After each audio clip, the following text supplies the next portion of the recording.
Okay, our next presentation is from Diane Golden. She's going to talk to you about some research that they've done that I think you'll find very interesting when you make an attempt to make everyone independent. She's got some revealing information to share with you, and I think you will enjoy her presentation. Diane Golden. Thank you. And I told the video guys I really cannot stand behind a podium like that. A, I'm too short, and B, I can't sit still that long if I'm talking at the same time. So I said, you'll earn your money with me moving around today for at least 50 minutes.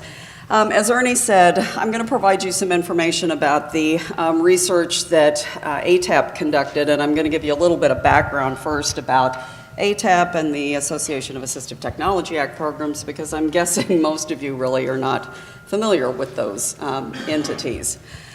The federal government actually funds an assistive technology program in all 50 states and 4 of the territories, including Puerto Rico and DC. So yes, if you're an election official someplace, you do have a state AT Act program. You may not know who they are, and hopefully by the end of what I'm talking about, you will consider reaching out to them. State AT programs are cross-disability, cross-age, and are focused on everything related to assistive technology. So that's everything from wheelchairs to screen readers for computers to hearing aids and amplified telephones, on and on and on. So it's a pretty broad scope that these programs are involved in. We got involved in voting because of the voting systems, the voting equipment that people are using, because basically those are, the original concept was they were little adaptive computers, you know, an electronic interface with access features. And that's very similar to computers that people with disabilities use, and they have assistive technology loaded on them. What we were seeing in terms of state AT programs was what I would refer to as a fairly significant underutilization of the assistive voting, the accessible voting systems.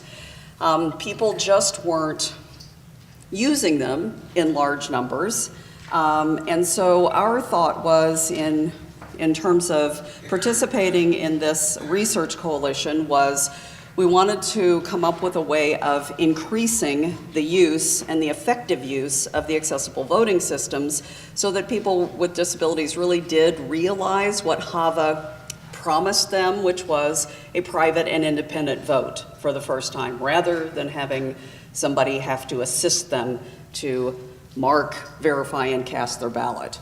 So I will give you a little bit of data later that actually supports our assumption that there was underutilization of the equipment. The other thing you need to understand about state AT programs is that we have, all of them have a set of core activities. And one of those core activities is device demonstrations. So many state AT programs have demo centers, and they have a bunch of assistive technology in there, and people come in and explore it and get hands-on assistance in trying this out and then that out and saying, ooh, that works better than this for me, you know, meeting my functional limitation needs.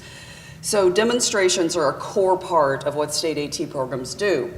So it helps people become familiar with assistive technology, make decisions about what works for them, and use it efficiently. Pair with the fact that, you know, the AT programs do demonstrations, and the fact that HAVA requires one accessible voting system per polling place, and you all are aware of that. That was part of the law that passed, and it was the great promise of private and independent voting for people with disabilities, having an accessible voting system at every polling place. We have had a little detour in the original concept of accessible voting, however. Clearly, when HAVA began, people were assuming that everybody would be using an electronic voting system. That was just kind of the mindset back in that time period, was that Everybody's going to be voting with an electronic interface, so they're going to be, using a touch screen or using, a wheel for those of you who have that particular system kind of thing. But there would be an electronic interface of some sort. And people with disabilities would be voting on the same piece of equipment. It would just have some bonus features. So everybody else would be touching the screen, and a person who couldn't see the screen would be using a keypad on the side or some tactile buttons. So the concept was everybody would be voting electronically. People with disabilities would just have this machine that had some extra features on it. So it would, for lack of a better word, it would be a ubiquitous and kind of equitable voting process. That got derailed significantly when all the security issues were raised about electronic voting, when the actual core ballot is electronic, et cetera, and the train turned from being electronic voting to paper voting, a paper-based ballot.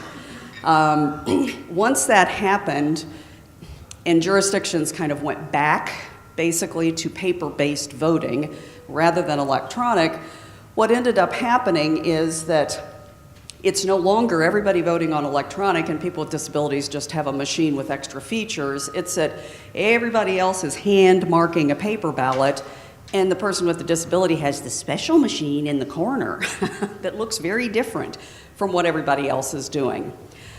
That has created a situation in which there are much greater needs for people with disabilities to understand that the special machine in the corner is even available, what it will do for them, and why they might want to use that over having somebody help them mark a paper ballot like everybody else is doing.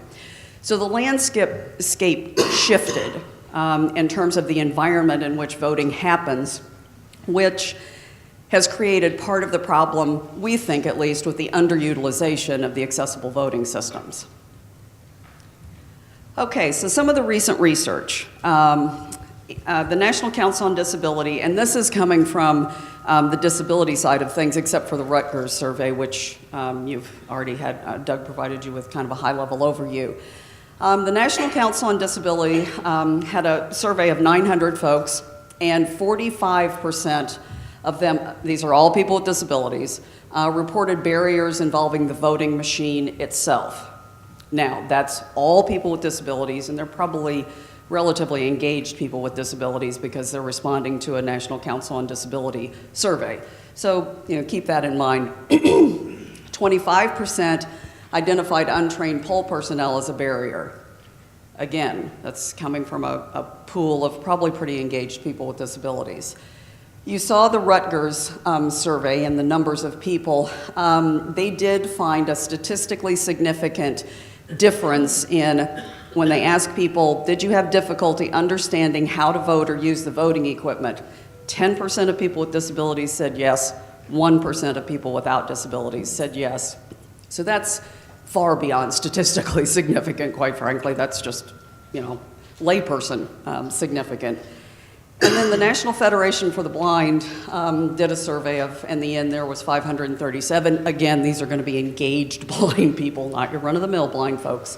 And 25% of those voters said they were unable to use the accessible voting system because of any reason. It wasn't set up, they didn't have assistance, they couldn't figure out how to use it, etc. So those kinds of numbers really, I think, do support our idea that the accessible voting systems that are deployed around the country are probably underutilized by people with disabilities for a whole lot of reasons. So our hypothesis was that if we could provide kind of comprehensive demonstrations to people with disabilities, give them time to work with the accessible system, get comfortable using it with somebody there helping them who knew how to help them understand how to use the access features, et cetera, that we would increase the number of people with disabilities who were able to use the accessible voting systems, and it would increase their likelihood for actually going to the polling place and voting and using the accessible voting machine. So we wouldn't have such a significant underutilization that we're we think we are seeing in most jurisdictions at least. So we proceeded, and this is the research, and I will say first off again, this is not peer-reviewed research that would, we did not have control groups, we did not have a whole lot of stuff like that. So I am not purporting for this to be, publishable research in that sense, but I think it is solid enough to draw some pretty good conclusions from. It was at least consistently implemented across the states where we did the demonstrations. As of today, we have conducted demonstrations in 6 states: Illinois, Missouri, North Dakota, Oklahoma, Montana, and New Jersey. And those states represent, and jurisdictions, I'll get to that in a minute, represent 4 different accessible voting systems that were demonstrated. First point, we were not there to evaluate the voting system itself, like to say this one's good, this one's not. That was not what we were doing at all. Whatever accessible voting system either the jurisdiction or the state used, for those that were statewide, it was a statewide system. For those that were a jurisdiction, we used the machine in that jurisdiction to demonstrate to people in that jurisdiction, regardless of what access features it had or didn't have. It was what it was. We were not there to critique the machine itself, per se. And each of these demonstrations was done by an assistive technology specialist who is somebody that was very familiar with computer access adaptations, switch access, all of the features that would typically be in a robust accessible voting system. So the expertise level was pretty high. Okay, let me see. So Tim, do I just need to hit enter maybe? Right out of the screen there. Oh, well, dang. Oh, no. Let's see. I'll just get this way. Thank you. What I'm going to hopefully show you now is a really short video from North Dakota. It's a news segment there that was done on the demonstrations, and I'm not really wanting you to pay that much attention to the verbiage. It's just to see the layout of how demonstrations were kind of done, so you get a feel for that. Okay. Voters don't head to the polls until June, but some people are already learning how technology can help them cast their ballot. Jessica Roos joins us with more on that. Jessica? Monica, I was at Touchmark today where residents were testing out the voting machines and seeing if it's something that would make casting a vote easier for people with visual impairments. So here we have some buttons. The right to vote is a Okay, privilege so here we have Americans the have had down for button. over 200 years. Ballots have changed a lot in that time, and now technology is changing the process even more for the hearing and visually impaired. You really can't stress the importance enough of being able to vote and having that privacy of your voting. It's one of the things that we really hold dear, for sure. The machine works by magnifying the ballot and making it easier to read. It's a marking device, so you'll see the ballot up on the screen, and then you're able to, for someone with vision loss, we can change the contrast on that to make it a little bit easier to see. Zoom in, magnify it, so make it a little bit easier. One of the residents who tried out the machine says she wasn't entirely sold on it. I don't know what I was expecting, but for one thing, I couldn't see the buttons. Feedback like that is exactly what Weissman wants to hear, so the technology can continue to be improved. Have it louder. Okay, and so then over here we have volume. But I'll there put was it up one a thing little she bit. liked about it, the voice of the automatic reader. Yeah, his voice was good. He's easy to understand. Voters are able to control how fast or slow the reader talks, as well as the volume. The technology has been available in North Dakota for almost 10 years, but it's now becoming more widely available. Alan? All right, thanks, Jessica. Okay, so you can probably tell there are a few things about that weren't quite on target. When she was talking about the voting machine, she was actually showing a CCTV, which is an electronic enlarging system that was sitting next to the AutoMark, which is the system North Dakota uses. And I'll talk a little bit about that. But the point was, you could sort of tell this was an elderly woman, and you could tell when he was first talking to her, she had this thing held up to her ear. Well, that's because she's also hard of hearing. So he had a microphone on. She had an amplifier here so he could talk to her. Then she's got to put the headsets on to use the audio ballot because the large visual display wasn't big enough. You can kind of see how this cascades into just to get one voter up and running on the accessible voting system. It is not as straightforward and simple as, one might think. Okay, so the demonstration data, and I have to tell you, these numbers are old because I did them as of the first workshop like in November, and I said I'm leaving the numbers. I will rerun everything at the end of the year and update them all. We have 500 demonstrations now, so I have many more to put in. But the general distributions are not changing, even though we're doing more and more numbers. So I left this because I think it's still accurate, and I did update one slide later where the number was a little different. So the types of disabilities, vision is about half, motor about 18%, intellectual 13%, and then there's a smattering of other things in there too, of combination sorts of things. By far, seniors are the largest group that we have reached with demonstrations, which I think is probably appropriate given the volume, the incidence with which they vote, and the degree to which most of them have some sort of functional limitation, whether it's motor, hearing, vision, or all three, rolled together, just related to being older. The last bullet there is an interesting point. We ask people when they come in, do you use assistive technology? And it's a yes-no question, and about 54% of them say yes. However, when you ask them what that assistive technology is, the vast majority of them are walkers, hearing aids, canes, blah, blah, blah, blah, blah, which gives them no background experience to use with an accessible voting system.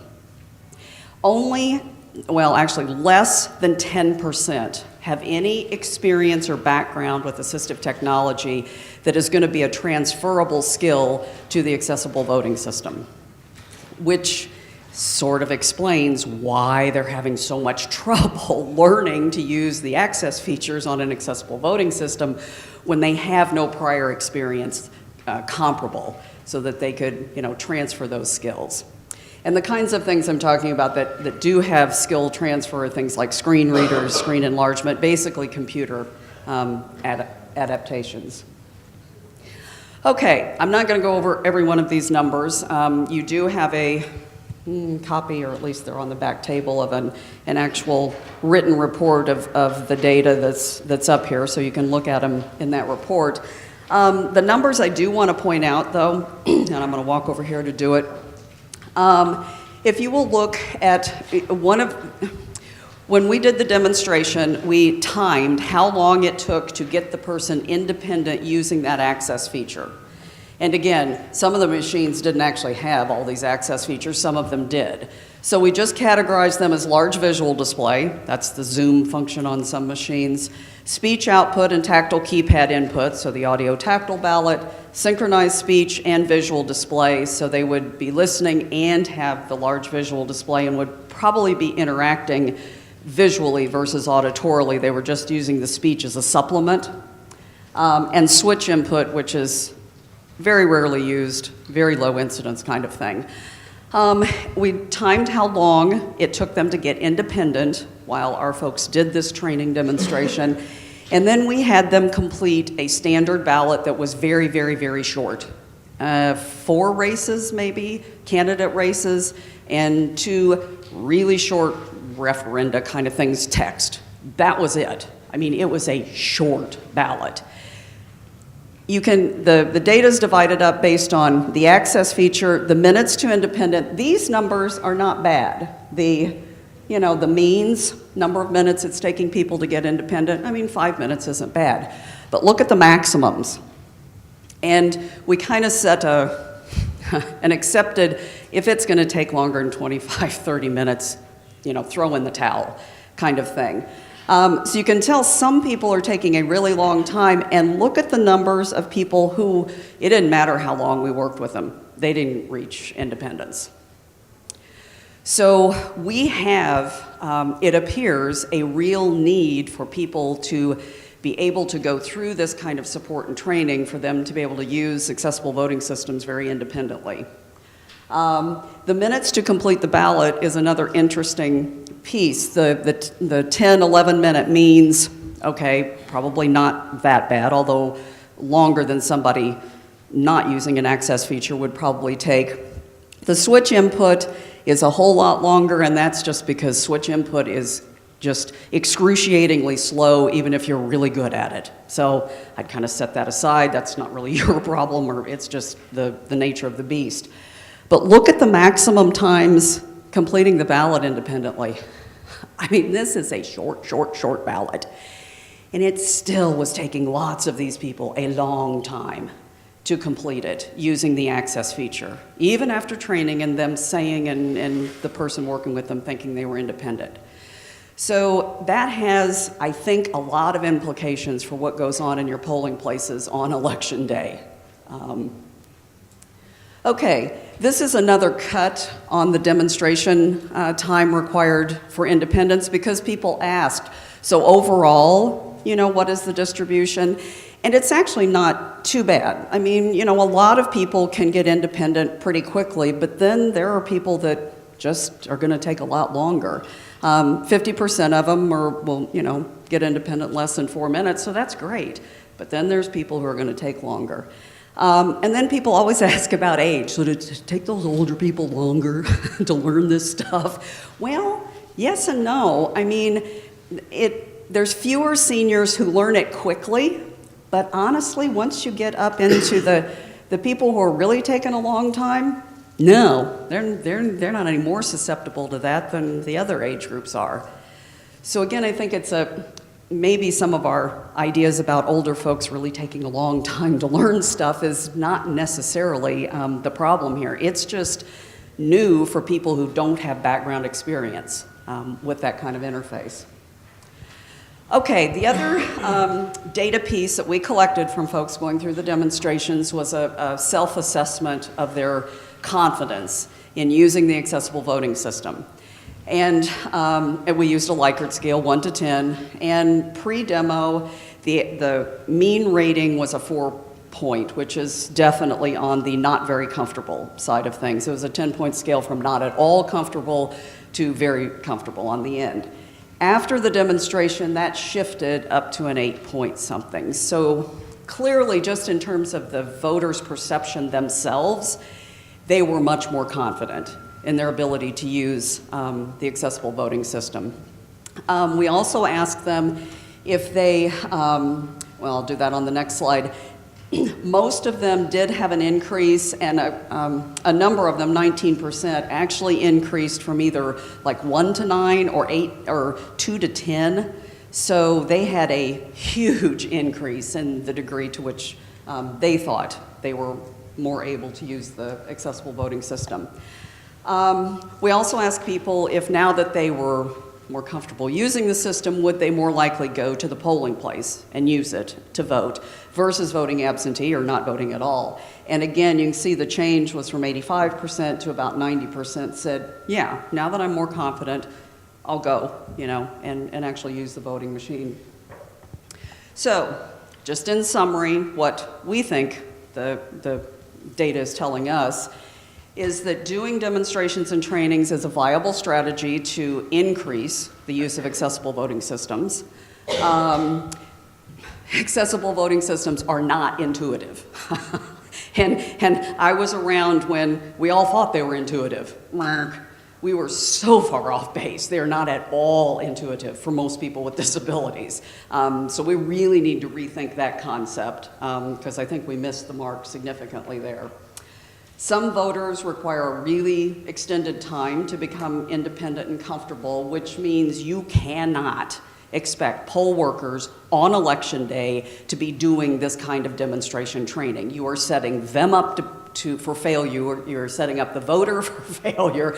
You're setting up everybody to be unhappy at the end of the day. Because the voter isn't going to be able to, at the end of, you know, a couple minutes with a poll worker, be able to vote privately and independently and learn that access feature, so everybody loses. So if you take anything away from here, it's don't ask that of your poll workers. It's just beyond, it's not appropriate, and it's kind of a recipe for disaster.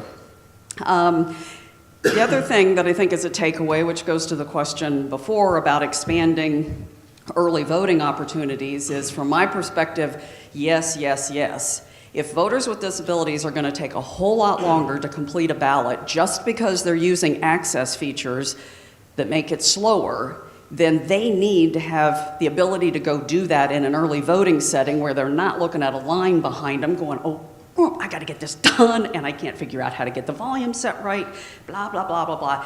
You've got to have places and ways for them to use the accessible voting machine outside of the pressure of the polling place, where they are not going to be able to take the time they need to actually cast their ballot privately and independently.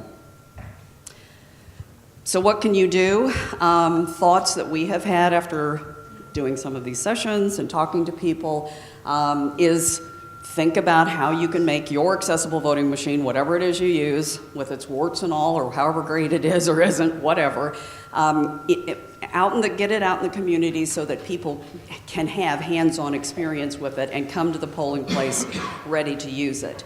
And this is kind of a hierarchy of should be able to put a machine in a senior center, a community center, and meet the needs of about half of your people who really just need some exposure to it, 5 to 10 minutes, and they'll be able, with a little help, they'll be able to get, independent. You probably also need to reach out to some of your disability organizations who have a little more expertise in assistive technology and ask if they can't spend time with those people that need a longer period of demonstration and training to get independent. That's not probably something you want a general senior center to do. And then last, I would really suggest the AT program in your state as a resource for getting one of your accessible machines to them so that they can kind of reach out to those people who really, really take a long time. People who need switch access, input. I mean, that is very complicated, and you really probably need somebody with some AT background to help get people up to speed. If they are not an experienced switch user, you need somebody that really knows computer input access to get them comfortable using a switch on a voting machine. And again, consider expanded voting time. And we talked about even, roving AT people, whether that's people from your assistive technology project, OTs in the community, people at an independent living center who do assistive technology. You have to look at what's available in your state, but that's another idea. Okay, challenges. And we did have a few challenges doing demonstrations. The biggest one, and this is not an indictment of election officials at all, was getting our hands on a piece of equipment. I mean, you all own it. You guys who are election officials, and I understand it's tough to let them go because you got to bring them back in and get them all ready to go for elections kinds of things.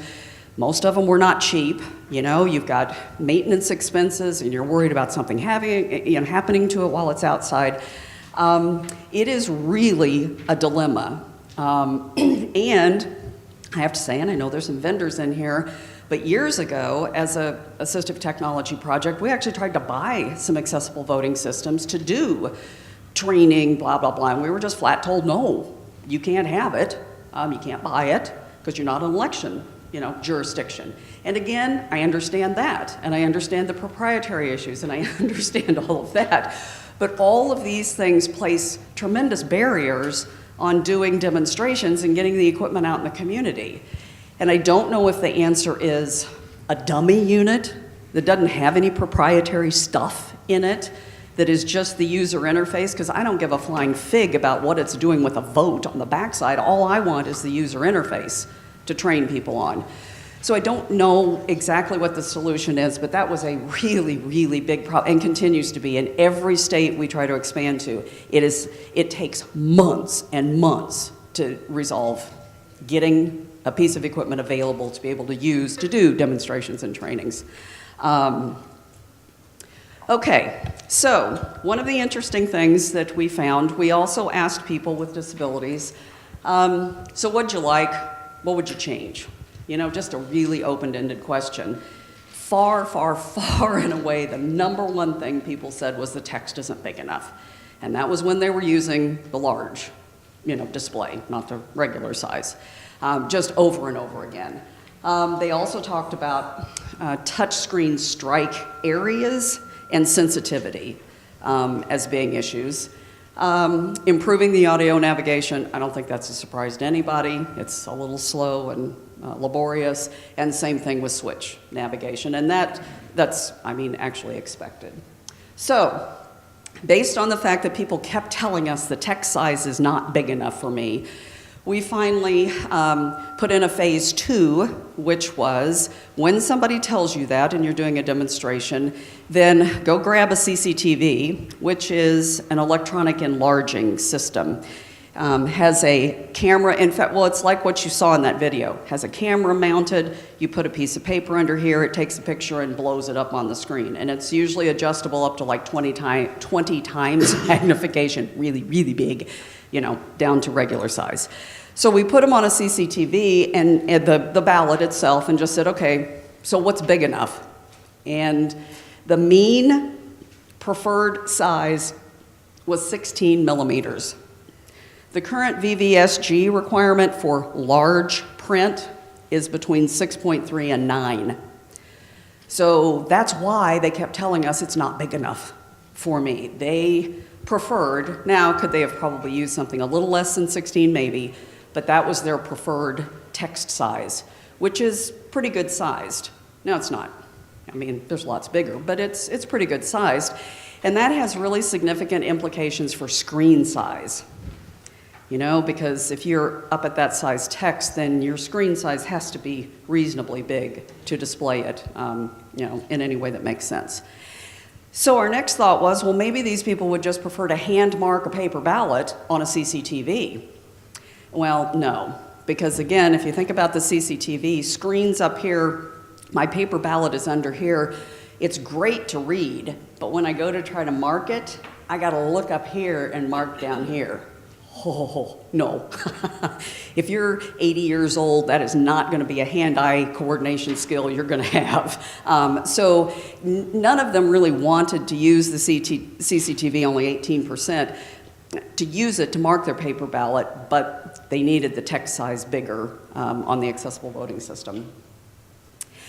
And last, as part of this discussion, as we were working with doing demonstrations, et cetera, we developed a guide, which is on the back table there, to voting system access features. And our thought was that it would be really helpful for election officials to have a layout of these are functional limitations, vision problems and hearing problems and dexterity problems, whatever.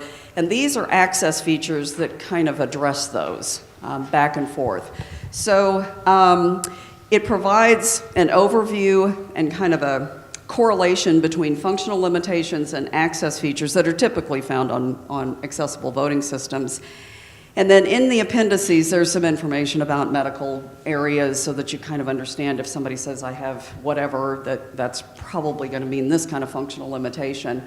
But Appendix C is the one that I hope you will actually use, which provides a listing of national disability organizations, most of the major ones. So it's National Spinal, or that Tim mentioned in terms of the disability etiquette book, United Cerebral Palsy, Multiple Sclerosis Society, ALS, blah, blah, blah, blah. All those national organizations and their websites, and a link to their local state chapters. It also includes all the P&As, it includes all the state AT programs, it includes all the developmental disability planning councils, federally funded things that every state has that are disability related. And the idea is if you want to reach out to some disability organizations and try to implement some demonstrations at a community level, that's the place to look, is look at those organizations nationally and see who your state affiliates are or your local affiliates and see if they're interested in doing this kind of demonstration work.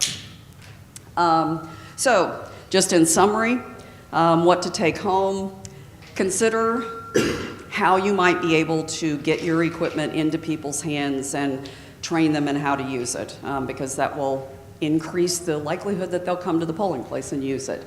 Expand early voting if possible to give people with disabilities time to vote in a place where they're not so pressured for time because it's going to take them longer using an access feature.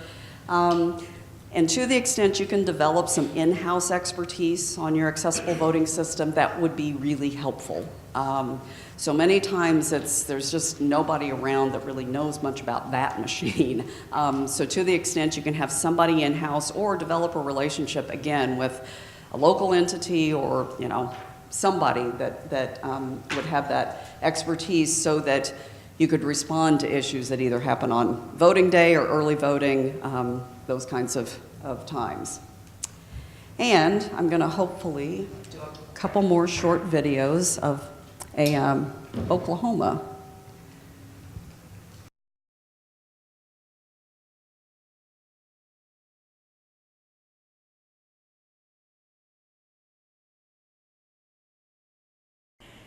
My name is Jan Levine. I have a condition known as neovascular pigment epithelial detachment, which affects my central vision. It's the equivalent of someone who really needs bifocals and can't have them. So that limits my ability to read. When an opportunity arose to come to learn about the accessible voting machine, I came in to learn about it, and I will say this right now up front, that any person who is planning on needing to vote and needing accessible voting machines, they need to come in and get trained. It is not something that I found that you could go to your voting place and instantly do it. I found that with the training, I was able to do it. Now, however, it did not take long to suddenly realize how easy it was with the wheel to go through what the names were in each section. That was quite easy. Matter of fact, I kept my index finger on the enter button and the using that round hole that was in the wheel in the area to go around. And once I got the hang of it, and I have to tell you, I am like a Garrison Keillor above average person. And when I started out, it took a lot of thoughts for me to finally understand what in the world the setup was about. But once I got through that part, and the learning curve was huge, massive even. And once I got through that, it was a piece of cake. And I felt very empowered that I knew how to do this. So recently, we had the chance to go vote. And voting always consists of my husband and I going together so that I can have assistance.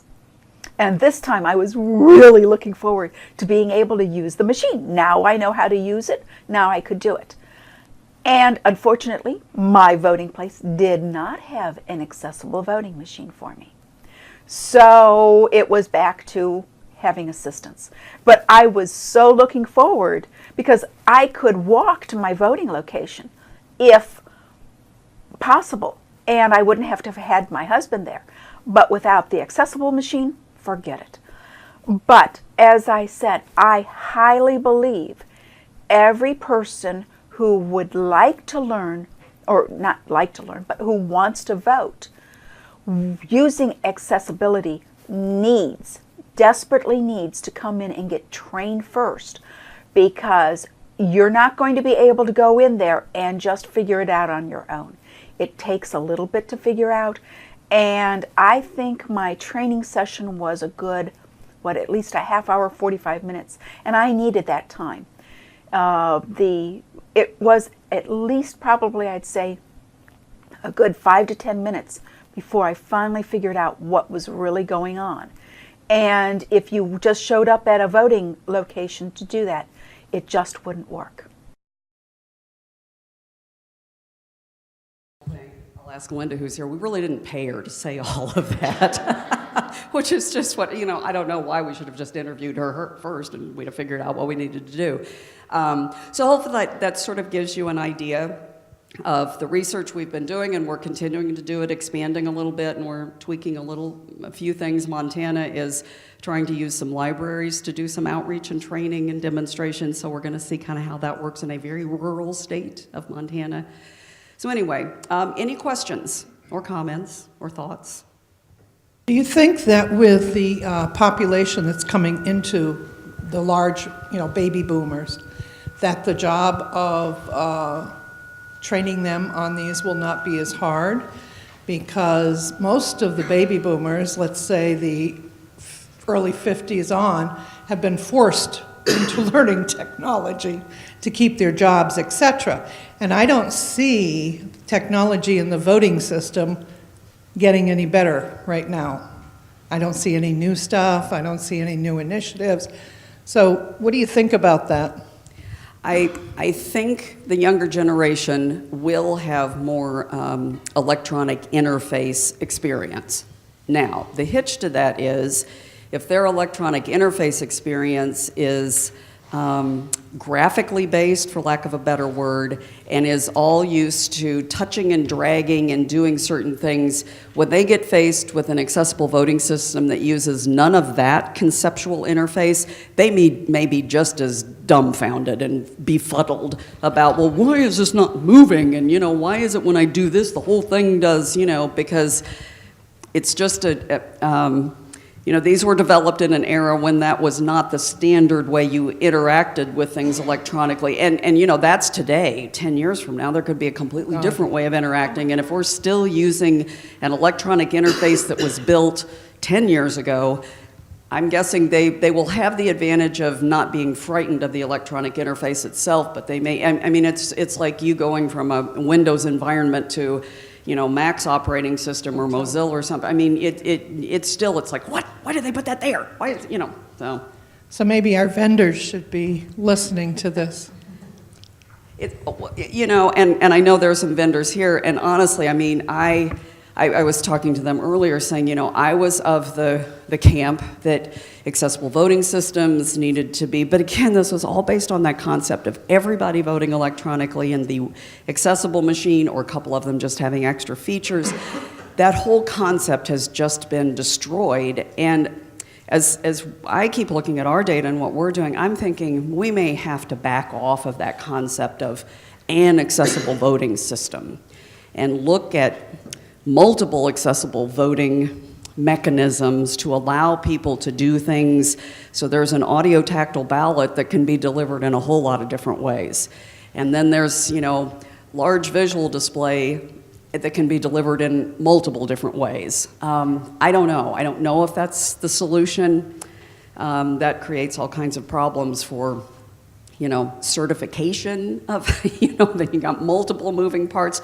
I don't know what the answer is, but where we are right now, I think the intermediate step is to try to get the equipment you are using out and into people's hands so more people will use it efficiently and effectively. The long-term solutions, I think we probably need to take a step back and rethink a lot of things. Other questions? Diane, I just have sort of two questions. One is you talked a bit about, some of the accessible equipment. The demonstration was on the accessible equipment. As you know, probably know that there's sort of been a movement, and there are a number of jurisdictions that are moving away from having it. What steps, if any, can be done with what remaining equipment there is to assist voters? I know you had, I think, some strong, direct, concise, blunt words about sort of using paper, but I'm interested in that. And the other piece, of course, is that there are jurisdictions, as the move gets made to paper, that are still hanging on to their electronic voting systems. There are concerns that those systems are nearing the end if they haven't already finished their shelf life. Are there things that can be done on the maintenance side to ensure or to increase the likelihood that they can continue to be useful or assist voters with disabilities? Yeah, I'll punt on the last part. I don't know about the maintenance of equipment. That's, voting systems have a shelf life 20 times longer than any other piece of IT I've ever come across, so I don't. I think your, baling wire and whatever you're doing. It's a, kind of a struggle no matter what. The first part of your question in terms of the move, and yeah, I mean, I'm certainly a political realist, and I've sat in lots of meetings with the paper people, the security paper people, and some of them are just security people. Some of them actually have a heart and really do care about people with disabilities, and they would really like for a paper-based ballot to be accessible. The problem is, it is very, very difficult and expensive, and there's just no two ways around it. And the people that are most disenfranchised by a paper ballot are the ones that are having to have assistance all the time. It's people with vision impairments and people with, hand, fine motor dexterity issues. And if you can't see the print on a ballot, the only way that can be accessible is for you to convert that print on the ballot into another form, which means OCR scanning, code scanning, if the security people will let you do a code, but they get all bent about that, blah, blah, blah. I mean, that's it. You have to, I'm gonna tell you this funny story. When I first saw a ballot marking device, after seeing DREs where everything was electronic, I literally looked at somebody and said, "Are you crazy? You're having something electronic put marks on a paper, and then you're turning it back into electronic so it can back into paper, and it's like back and forth, back and forth. What is the deal? Why don't you just leave it in electronic?" Well, little did I know, it's because the security people have decided that, and again, I tell the security people, I'm not a security expert, but trust me, you guys aren't an accessibility expert, and you have done irreparable harm to accessibility by moving everything back to paper. So it's really for those states going to mail-in.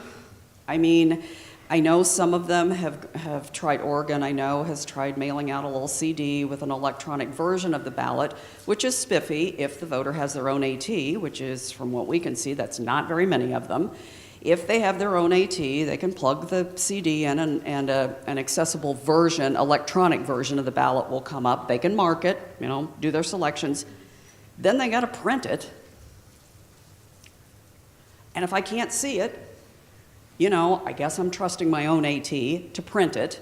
But if I really want to verify the print on there, I got to own a scanner, and I'm going to have to feed it through a scanner and, have that read back to me somehow. And then I got to fold it and put it in the mail. And if I have no use of my hands, that means somebody else has got to do all that for me. The odds of somebody at home being able to vote privately and independently if you send them an electronic version of a ballot is pretty much nil. I don't know of anybody with a disability who has the kind of setup, almost nobody, a few folks who would have a scanner and blah, but the bottom line is that you're still not going to have a private and independent vote. They're going to have help. And apparently the discussion in Seattle was, but the convenience trumps accessibility. If I hear one more thing trumping accessibility, I'm going to scream. So accessibility, security trumps accessibility, convenience trumps accessibility. What else? We're already at the very back of the line, apparently, everything. At some point, we need to get this figured out. So there's my soapbox. Sorry about that. Yeah. Do you feel that this will bring it to more recounts in elections? More what? Recounts in election by using paper ballots, scan machines. Oh, well, that's a question for you guys that do the accuracy and all of that stuff.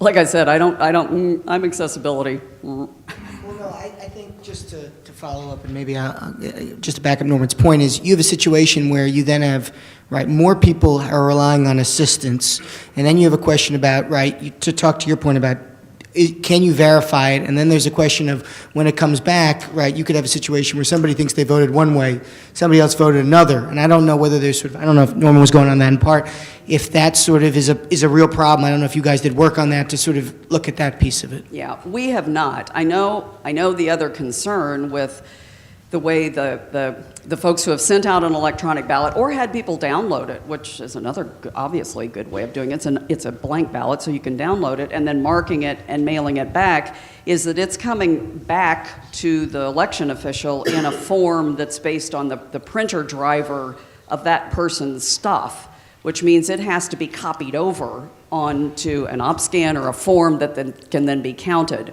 And if you have a lot of those, wowzer. I mean, you could have a lot of copying errors too that would concern me. And again, it's kind of one of those, it's just the principle of the thing. So why does my ballot have to be recopied and other people's don't? You know, why is mine subject to that error and other people's aren't? So anyway, Jim. Yeah, on the question of recounts and paper ballots, first, I don't know of any solid data that is going to corroborate what I'm going to say, but I'm very confident what I'm saying is accurate.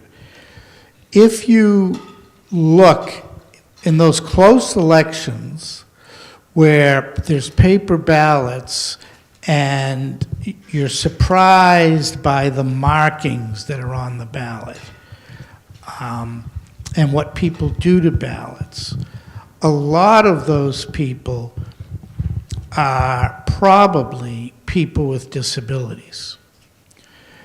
When they don't properly fill in the oval, that's very likely to be someone with some kind of hand tremor or some kind of hand-eye coordination problem. When you've seen ballots where they color in the oval and then draw a line from the candidate's name to the oval and then draw a circle around the oval and put an X beside the circle, that's probably somebody with OCD, obsessive compulsive disorder. So, you know, we're hoping to raise some additional money to continue research, and in my mind, that's one of the things we have to document, because you either have the problem on the front end with the time and having a good accessible machine, or when you have close elections and you get into that whole quicksand of voter intent. A lot of it, I think, again, is you're dealing with people with disabilities. Very nice work. Enjoyed your talk very much. So what about next generation systems? Just in your opinion, for the newer systems coming out, is there room to make them easier to use to reduce the training time? And second question is, a lot are these iPads and small devices, and are there any solutions to the larger screen if you're going to those kinds of devices? You know, I've thought about this, and I honestly think we just need to take a step back and rethink the whole idea of, you know, Hava says one accessible machine per polling place, but is that really one machine, or could we, and with all the move to remote and mail-in and early voting, would it really be so difficult to, you know, do something that is more narrowly focused on a particular access feature? And yes, if you're going to do large visual display, you're going to need a much larger screen. Well, everybody isn't going to need that, but some people are. So would it be possible, and again, audio tactile ballots are used by a fairly small, in terms of the overall picture, screen enlargement and electronic text enlargement is used by a massive number of people. I don't think you know, it is really going to be the #1 used access feature on your accessible voting system, by far, 10 times more frequently used. So we really need to get that right, because we have this huge mass of people using it. Then could we do audio tactile ballots in a couple different ways? I mean, you know, phone voting, I don't know, it may have its place, not as the accessible voting system, but as one option for somebody who wants and needs an audio tactile ballot. So I don't know, I'm not sure, and that kind of takes care of some of those issues of a telephone being familiar and that keypad being familiar. So I don't know, I really think, I will be the first to say, I thought we needed one accessible machines and all the features in there, and I have backed away from that concept significantly after seeing, you know, what we found in doing all these demos. So I guess the good news is it really is not like you have done some poor outreach job in getting people to use your accessible voting systems. That's not it. It's just we need to support people use those systems that you have. Old, whatever they are, if you want people to use them, they're going to have some experience, or they're not going to come into you in droves and use those machines. So. Thank you very much. Thanks. Thanks.